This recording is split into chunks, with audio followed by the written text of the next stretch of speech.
আসসালামু আলাইকুম এভরিওয়ান। আশা করি সবাই ভালো আছেন।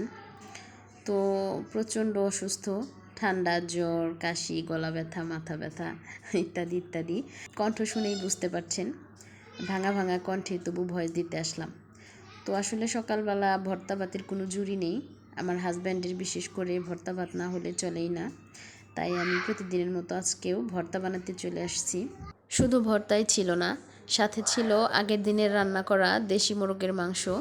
ওটা আমি ফ্রিজ থেকে বের করে গরম করে নিয়েছি। তো এটাই ছিল আজকের আমার ব্রেকফাস্ট।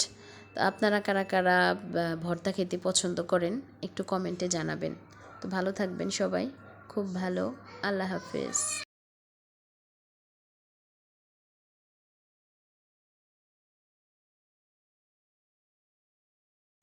এটাই ছিল আমার আজকে সকালের ব্রেকফাস্ট। তো কেমন লাগলো আমার ভিডিওটা সবাই একটু কমেন্টে জানাবেন।